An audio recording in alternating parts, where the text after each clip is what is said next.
health approach, intermittent fasting, keto diet, exercise. So if you're new to fasting and keto and you're finding yourself wiped out in the afternoons, don't panic. You're not doing anything wrong, your body is simply learning to switch fuel sources. When you first start fasting or cutting carbs, your body still wants to run on glucose, but because you're not giving it that constant drip of sugar and starch, it has to relearn how to tap into fat for fuel. And the transition's powerful. It's what unlocks the steady energy and the weight loss, but in the early days, it can feel like an afternoon slump.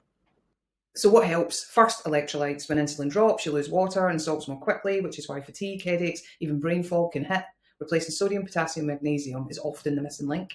Second, water. Hydration keeps everything moving smoothly. Sometimes that tired feeling is really just your body calling for fluids.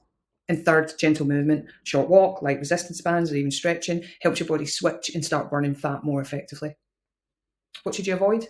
Breaking your fast with sugar or refined carbs might feel like a quick fix, but it'll spike blood sugar, then crash you even harder, leaving you more exhausted than before. On day 8 of my own journey, I fasted for 21 hours. I had 2 keto meals and I did some light cardio. I'd been struggling at times with dips in energy, but the moment I started adding electrolytes into my routine, it was a complete game changer. My energy felt steadier and those afternoon slumps became so much easier to handle. And here's a simple electrolyte recipe you could incorporate. 500 mils cold water, half a teaspoon sea salt. You could even add a small squeeze of lemon or lime if you want flavour. That won't break you fast.